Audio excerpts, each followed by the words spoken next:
Smart saving plan తో మీ ఆత్మీయులకు ఉజ్వలమైన సురక్షితమైన జీవితం అందించండి. టాటా ఏఏతో ఇది సాధ్యం. సదానందమహం వందే మదనానంద సంయుతం శ్రీకృష్ణానంద పర్యాప్తం శారదా క్షేత్ర సుస్థితం వందే వందారు మందారమిందిరానంద కందళం అమందానంద సందోహ బంధురం సింధురాననం వాగర్థావివ సంపృక్తౌ వాగర్థ ప్రతిపత్తయే జగతః పితరౌ వందే పార్వతీ పరమేశ్వరౌ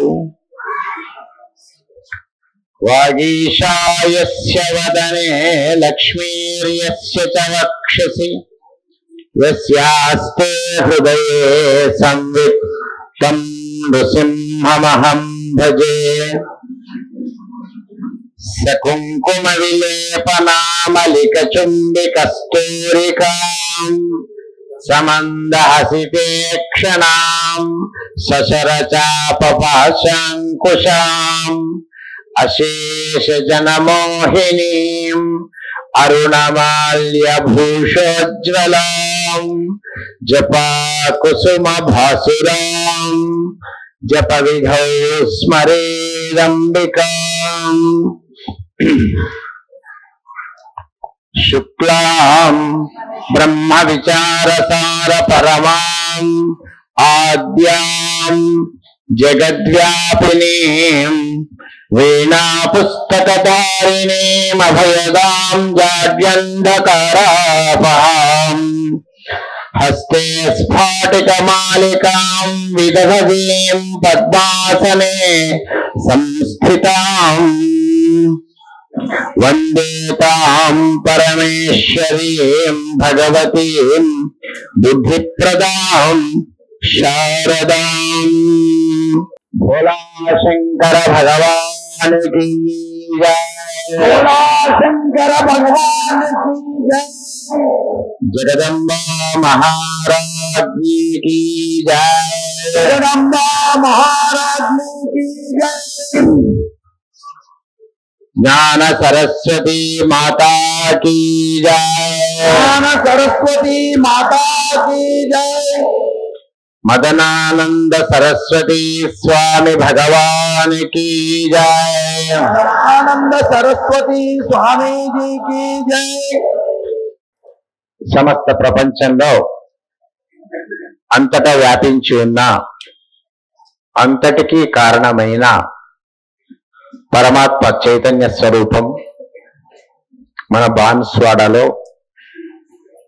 అనేక దేవతామూర్తులు ఎవరింట్లో ఏ పేరుతో ఉన్నా, ఎవరింట్లో ఏ పుస్తకం రూపంలో ఉన్నా, ఎవరింట్లో ఏ లాకెట్ రూపంలో ఉన్నా, చిన్న విగ్రహం రూపంలో ఉన్నా, తల్లిదండ్రుల రూపంలో ఉన్నా, అత్తామామల రూపములో ఉన్నా, పెద్దల రూపములో ఉన్నా, పిల్లల రూపంలో ఉన్నా, ఏ గల్లీలో ఏ పేరుతో ఉన్నా, బొడ్డురాయి దగ్గర నుంచి మొదలు పెడితే ఏ రూపములో ఉన్నా,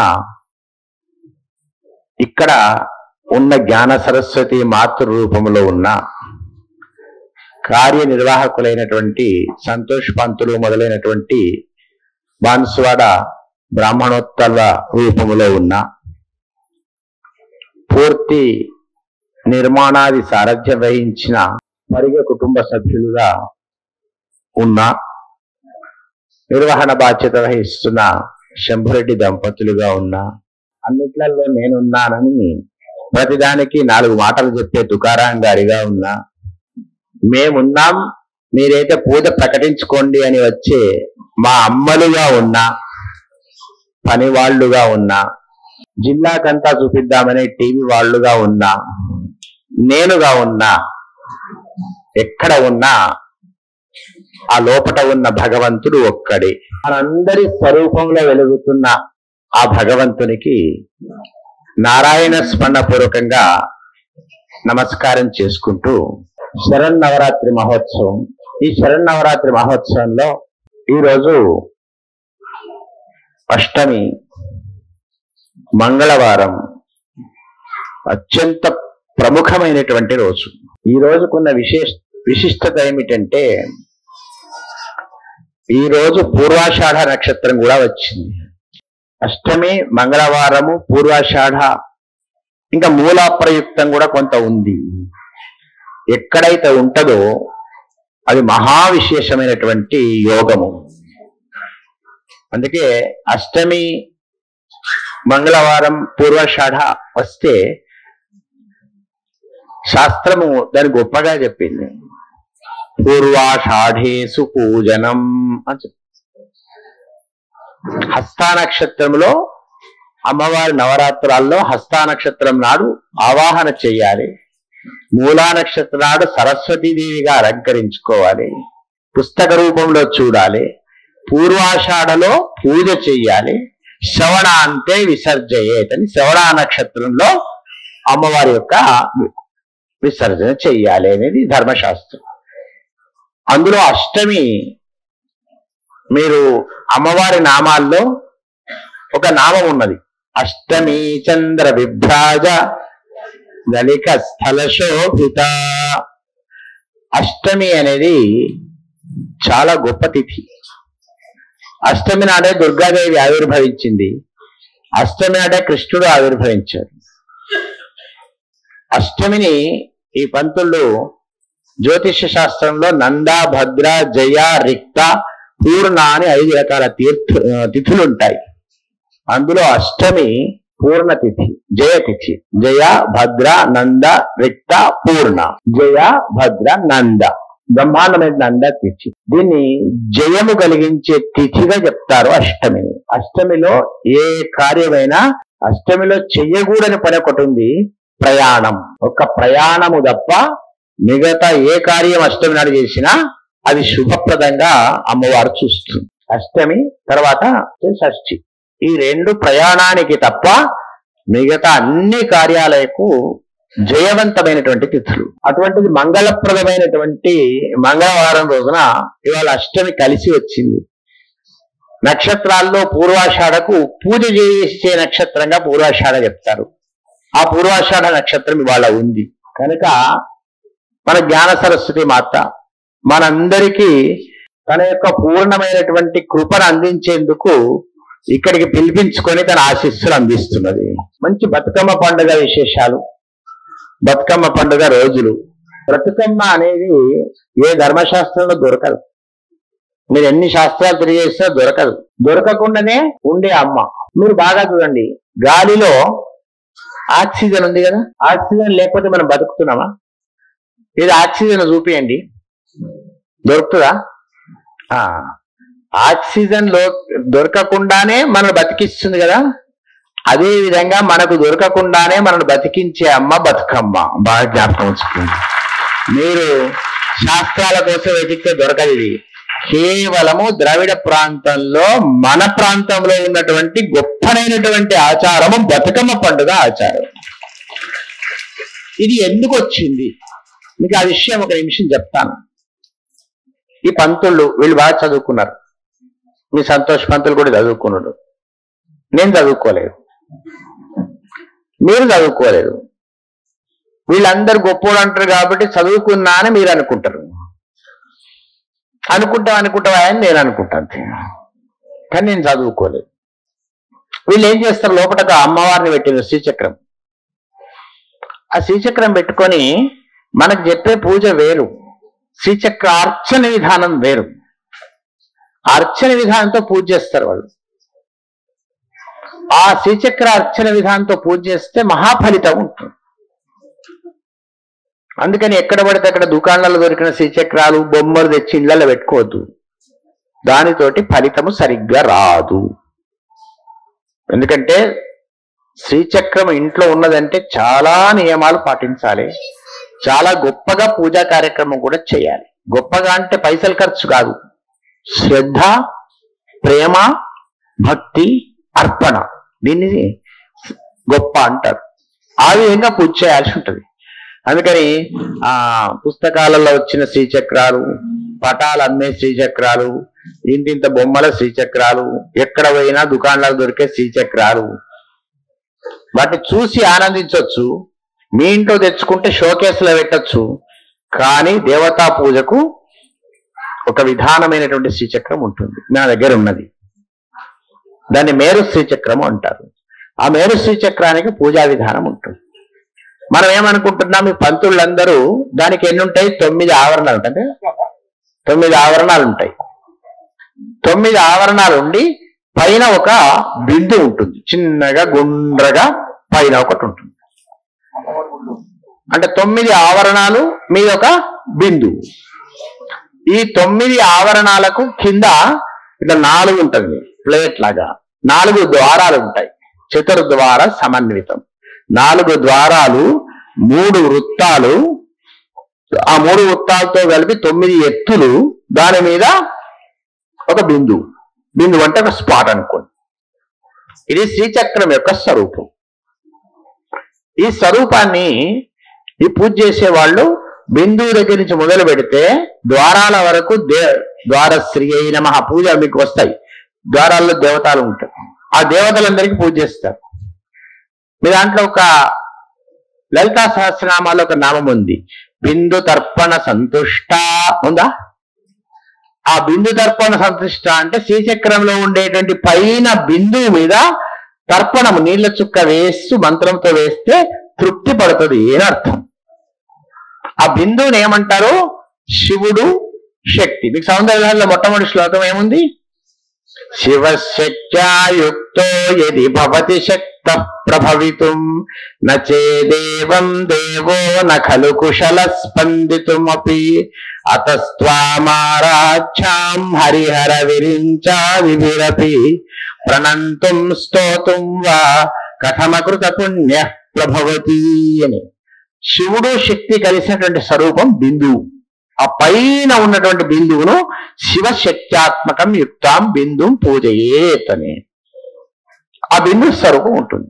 ఇప్పుడు ఇదంతా ఎందుకు చెప్తున్నానంటే, ఈ పూజ వచ్చినటువంటి వాళ్ళందరూ మంత్రం చదువుకున్న వాళ్ళు, ఉపదేశం ఉన్న వాళ్ళు శ్రీచక్రం చేసే పూజా విధానంలో బిందువు దగ్గర నుంచి మొదలైతే ద్వారాల వరకు ఉన్నటువంటి దేవతలందరినీ పూజ చేస్తారు. 64 కోటి యోగిని గణసేవిత అమ్మవారికి పేరు. ఆ 64 కోటి యోగిని గణాలు ఈ శ్రీచక్రంలోని కోణాల మీద ఉంటారు. వాళ్ళకు పూజ చేస్తారు. ఎవరు చేస్తారు? చదువుకున్నోళ్ళు, ఉపదేశం తీసుకున్నోళ్ళు, ఆ శ్రీచక్రం ఎట్లా చేయాలో తెలిసిన వాళ్ళు. మనం ఏం చేయాలి మరి? మన మనస్సులో ఏముంటదంటే, వాళ్ళు అవన్నీ చేయబట్టి మాకేమో ఏం రాకపోయాయి, వాళ్ళకి ఏం లాభం వస్తుందో లాభం మాకు రావాలి కదా అని మనకు ఉంటుంది. ఈ లోపల ఉండేటువంటి విషయం. కనుక మన దగ్గర ఉండేటువంటి మహర్షులు, గొప్ప మహర్షులు మన దగ్గర, అత్రి మహర్షి మొదల దగ్గర నుంచి పెట్టుకొని మాండవ్య మహర్షి, అందరూ మహర్షులు మన దగ్గర తపస్సు చేసిన ప్రదేశము ఈ ప్రదేశమే. హరిద్రా నది నుంచి, హరిద్రా అంటే హల్దీవాగు, హరిద్రా నది నుంచి వంజర అంటే మంజీరా నుంచి గోదావరి, ఈ ప్రాంతాన్ని ఆ మహర్షులందరూ తపస్సు చేసిన ప్రాంతంగా శాస్త్రం చెప్తుంది. ఆ తపస్సు చేసినటువంటి ప్రాంతంలో మహర్షులు ఏం ఆలోచన చేశారంటే, గొప్పవాళ్ళ ఆలోచనలు గొప్పగా ఉంటాయి. మేమైతే పూజ చేసుకొని తరిస్తున్నాం కదా, మాకైతే మా ఇల్లు అయితే నిండింది, మా కడుపు అయితే నిండింది అనుకునేవాడు గొప్పవాడు కాదు. ఎప్పుడు ఆలోచన చేసి ఏం చేశారంటే, వాళ్ళు అందరూ చేసుకునే విధానంగా ఒక ప్లేటు, దాంట్లో ఒక ఆకు వేస్తే ద్వారము, 4 ద్వారాలు ఉన్నట్టు లెక్క, దాని మీద 9 వరుసల పుష్పాలు, దాని మీద ఒక పువ్వు. అయిపోయింది. లోపల ఉన్న శ్రీచక్రం ఇప్పుడు ఎక్కడొచ్చింది? మన ప్లేట్లకు వచ్చింది. అవును కదా? ఆ విధంగా 9 రోజులు శ్రీచక్రార్చన రూపంగా ఈ పుష్ప శ్రీచక్రానికి పూజ చేయడమే బతుకమ్మ పూజ. అందుకని బతుకమ్మ పూజను తేలిక తీసుకోవడము, తీసుకొని అంటే కాగితాలు అతుకుపెట్టుడు, పిచ్చి పిచ్చి చేయొద్దు. మీకు 9 వరుసల పువ్వులు దొరకకపోతే 9 పువ్వులు పెట్టినా సరే వరుసకు, కానీ పుష్పాలతోటే చేయాలి. దీన్ని మామూలు భాషల్లో పుష్పగౌరి అంటారు. కానీ వాస్తవానికి శ్రీచక్రం ఎట్లా ఉంటుందో అట్లా వస్తుంది. కింద ఎన్ని పెడతారు? 32 పువ్వులు పెడతారు, 64 పెడతారు, 32 పెడతారు, 24 పెడతారు. ఆ లెక్క ఉంది, 9 పెడతారు. ఇప్పుడు అవన్నీ పెట్టకుండా నాకు ఒక సంతోషం ఏమైందంటే పూజ పెట్టలేదు, సంతోషమైంది. ఇంకా చేస్తున్నారు. కాబట్టి శ్రీచక్రమును ఏ విధంగా పూజ చేస్తామో మామూలు ప్రతి వ్యక్తి కూడా శ్రీచక్రాన్ని పూజ చేసుకునే అవకాశము మన బ్రతుకమ్మ ద్వారా మనకు కలుగుతున్నటువంటి ఒక గొప్ప అవకాశం. అందుకని ఆ పూర్వకాలంలో ఏం వచ్చినాయి, మనకు ఉన్నటువంటి కష్టాలన్నీ శ్రీచక్రం దగ్గర అమ్మవారి దగ్గర చెప్పుకోవడం మనకు అలవాటు కదా. ఎవరికైనా అయ్యగారు చెప్పినాం అనుకో, వాడు ఇంకోని చెప్తాడు, ఇంకా పలానా ఆయన వచ్చిండు గిట్లనట అని. అదో భయం మనకు. దేవుడి దగ్గర చెప్తే ఇంకా భయం లేదు, ఎవరితో చెప్పడు, దేవుడు మింగేస్తాడు. అందుకని చెప్పి మనకు ఉన్నటువంటి జీవన సారం అంతా కూడా ఉయ్యాలా అనుకుంటా తిరుక్కుంటూ ఉండే బాధ అంతా, కథ అంతా చెప్పేవాళ్ళం. పూర్వకాలంలో చెప్పేవాళ్ళు, మనం వినేవాళ్ళం. అంటే పుట్టిన దగ్గర నుంచి శ్రీచక్రం యొక్క స్వరూపాన్ని చెప్పుకుంటూ, ప్రపంచం యొక్క బాధలు చెప్పుకుంటూ, పరమాత్మ యొక్క స్థితికి ఎదగడమే మనం చేసేటువంటి పూజ యొక్క సార్థకత, పూజ యొక్క సారాంశం. నిన్న వచ్చేసరికి బ్రహ్మాండమైన రీతిలో అమ్మలందరూ అమ్మవారు లాగానే పూర్ణమైన అమ్మవారు లాగా అలంకరించుకొని ఉత్సాహంగా, రాత్రి 9 అయినా ఎందుకు ఆగుమంటుందనే కోపం వస్తుందని వాళ్లకు కానీ టైం మీద దృష్టి లేకుండా ఉత్సాహంగా కార్యక్రమంలో పాల్గొంటున్నారు. ఒక మాట చెప్తాను. బంగారం ఉందనుకోండి, ఇప్పుడు ఇట్లా 50,000 తులం, గత నుంచి రా నువ్వు, 1,00,000 రూపాయలు అయితే అంత ఉంది కదా బంగారం. మామూలుగా బంగారం ఆభరణం చేసుకోవడానికి అక్కడికి వస్తుంది. ఏది మెడలు వేసుకోవడానికి, చెవులకు వేసుకోవడానికి అక్కడికి వస్తుంది. వేసుకుంటే మనకు బరువేగానే ఏమైనా లాభం ఉందా చెప్పండి ఒకసారి. మనకు బరువు, ఎదుటి వ్యక్తికి ఇంకా బరువు. ఎందుకంటే అమ్మో వాడి ఇంట్లో గత బంగారం ఉంది, గత బంగారం, వీనికి మన బంగారానికి వానికి ఇంకో బరువు ఉంటది. ఇది వంద మందిని ముంచిందే కదా అని కూడా అంటున్నాం. ఈ అయినా బంగారం విలువ, ఎందుకని బంగారం కాబట్టి. నువ్వు ఏ ఆభరణం వేసుకున్నట్టు రాదు విలువ, అది బంగారం. అంత విలువైన బంగారము మామూలు ఆభరణంగా మారేటువంటి బంగారానికి అంత విలువ ఉంటే, ఒకవేళ భగవంతుడానికి అనుగ్రహించి, అమ్మవారు అనుగ్రహించి ఆ బంగారం నుంచి మంచి చందనము లాంటి సెంటు వాసన వచ్చినట్టు చేసింది అనుకోండి, బంగారం నుంచి వాసన వచ్చింది అనుకోండి, అప్పుడు ఎట్లుంటది పరిస్థితి? ఇంకా ఇప్పుడు 1,00,000 ఏమవుతుంది? కోట్లకు వెళ్ళిపోతుంది. అంతేగా? బంగారము నుంచి వాసన వస్తే, సువాసన వచ్చింది అనుకోండి, రకరకాల వాసన. ఈమె దగ్గర బంగారం జాస్మిన్ వాసన, ఈమె దగ్గర రోజ్ వాసన, ఈమె దగ్గర ఇంకో వాసన, ఇట్లా వచ్చింది బంగారం. ఇక దాన్ని బట్టి రేటు పెరిగిపోతుందా? అంటే బంగారానికి వాసన వస్తే రేటు పెరిగింది కదా. అదే విధంగా మనం అలంకరించుకొని బతుకమ్మ ఆడుతున్నాం కదా, ఆడే దాంట్లో మనము సంప్రదాయబద్ధంగా ఆడితే మనం చేసే పూజకు కూడా అట్లే విలువ పెరుగుతుంది. బంగారానికి వాసన వచ్చినట్టే ఉంటది. మీరు అంత ఉత్సాహంగా ఉన్నారు, కాకపోతే కట్టెలు పట్టుకుని కొట్టుకుంటున్నారు. ఈ కట్టెలు కోలాటం వేయొద్దని కాదు, కోలాటం ఆట వేరే ఉంది. కోలాటం సంప్రదాయ నృత్యం, కోలాటం వేరు. ఇక్కడ మనం చేసేది ఏంటి? అమ్మవారి పూజ కదా, అక్కడ ఇష్టం వచ్చినట్టు డాండియా అవి పెట్టుకొని మీరు మీ ఉత్సాహము చంపడం నా అభిప్రాయం కాదు. సంప్రదాయం కాపాడుతూ మీ ఉత్సాహాన్ని పెంచుకోండి. కాబట్టి ఈ సంవత్సరానికి జరిగిపోయిన కార్యక్రమం వెళ్ళిపోయింది, కానీ మళ్ళీ సంవత్సరం కూడా నేను మూలా నక్షత్రం చివరి రోజునే వస్తా. వచ్చేసరికి మీరు బతుకమ్మ ఆడాలి, కానీ అందరూ చప్పట్లు కొట్టాలి, అందరి నోటి నుంచి పాట రావాలి. రికార్డు డ్యాన్సులు, రికార్డులతో కూడిన పాటలు వినండి, అది వేరే చోట ఆనందించండి. పరమాత్మ దగ్గర మీరు అమ్మలమ్మ, పరమాత్మలే మీరు. కాబట్టి పరమాత్మ మాట్లాడితే సంతోషం నాకు. కాబట్టి మీ నోటి నుంచి వాక్యము రావాలి. ఆ విధంగా మీరందరూ కూడా, ఇది ఎవరు చెప్తే వచ్చేది కాదు తల్లి, ఇది ఎవరు చెప్తే వచ్చేది కాదు. ఎవరికి వాళ్ళు ఉత్సాహంగా మీరు చేసుకోవచ్చు.